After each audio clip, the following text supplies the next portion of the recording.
You work very closely with the local councils, you and Catherine Wed, your counterpart in Tuki. How's that relationship going? Yeah, look, good. I think it's really constructive. Depends on the council in terms of what we're dealing with. So in some cases, we're working closer with Hastings District, especially when it comes to the buyout process and some of that work and a lot more of the roading network.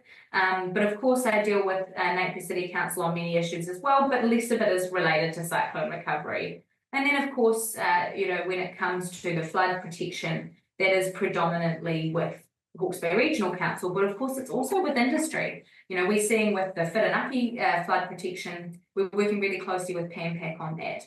In the same way that in Awatoto, we're working with the businesses along Waitangi Road. And so it's all collaborative, but at the end of the day, we're there to enable, we're not there to do it for them.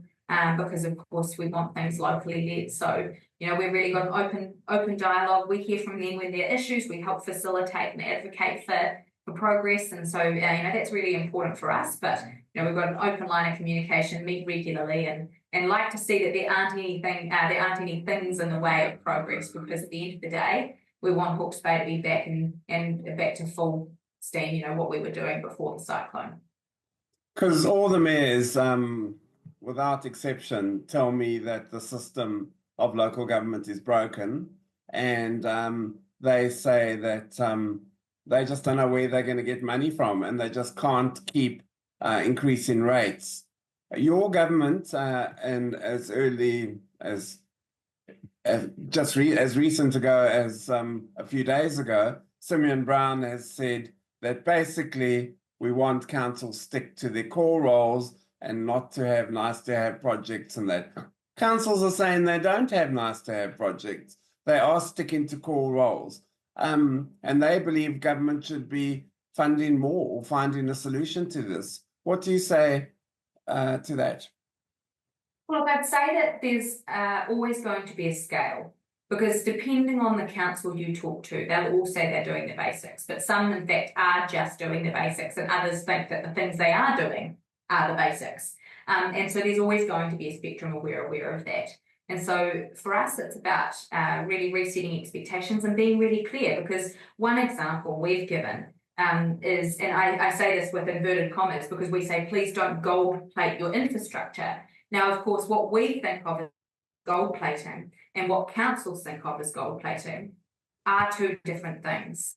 And so it's really important for us to clarify that and make sure that we're on the same page, because when we make those expectations really clear, there is more of an understanding. But look, I can't tell you every line item that's on a council's books.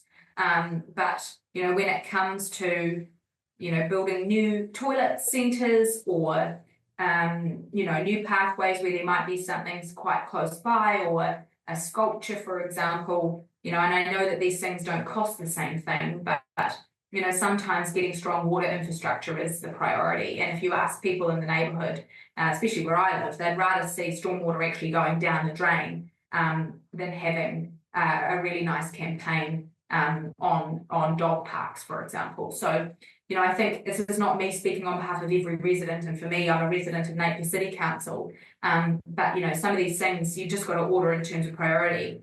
Flood protection and stormwater drainage and these kinds of things are really important for people. Being able to drive through a street and not hit a pothole, really important for people. Other things maybe not so much, but that is a journey that we have to go on together, and it's absolutely our job as a government to make sure those expectations are really clear so that councils understand what we mean by doing the basics right. You mentioned gold plated. So are you saying that councils have a sort of unrealistic expectation of what they should be doing, what should be done? I think that perhaps over time we've had unrealistic expectations created, and I would say by a previous government absolutely has let that happen. But let's just say as an example, gold plating infrastructure, where we had a one-way rural bridge be washed out by the cyclone, rebuilding it to 2 lanes with a cycleway perhaps is a bit of a gold-plated scenario. And so what we might say is, if you're out rural, maybe 30 minutes out of town, that perhaps 2 lanes is a great solution, given you had previously had a 1-lane bridge, and that cyclists may be able to cross over those lanes. rather than having to have a separate attachment. And so that's just one example I can give. What is that example that you're saying? What Where is example? that Rosington? Oh yeah, okay. Yeah. Yeah, and so look, this is not taking aim and saying, oh, you know, cyclists don't belong out in Rosington, but this is saying out in a rural setting with the volume of traffic that goes over those bridges, you know, cyclists and cars and trucks, you know, can share a bridge in the frequency that they're used. Whereas when you've got an urban setting like Waiopiki, having a cycle lane across the bridge like that, you know, maybe that does make sense and that is a realistic, that's a realistic solution. So again, I'm not a transport engineer, but these are the kinds of things we have to make really clear. You know, it's not enough for us to say, don't gold plate. We need to say, what do we consider gold plating? And that's just a transport example. As devastating as the cyclone was, it was an opportunity to build back better. So do you think it's fair that councils are saying, well, let's try and get the best we can? Oh, absolutely, it's fair. And I think going from a single lane bridge to a two-lane bridge is huge progress. Same to be happening for Vicarage Road and Tokitapu. And these are both fantastic improvements that, you know, wouldn't necessarily be on the cards for councils unless they were part of a rebuild project. And I also think that that's had a big part to play in us getting the expressway 4-lane as well. Because we've seen with the disruption after the cyclone, losing the Miani Road Bridge, you know, these things are really, really important for us. So I think that's a silver lining in a really complicated and difficult time for us all. But hey, progress does come and you make hay while the sun shines, or you find the silver lining in the clouds, whatever the saying is.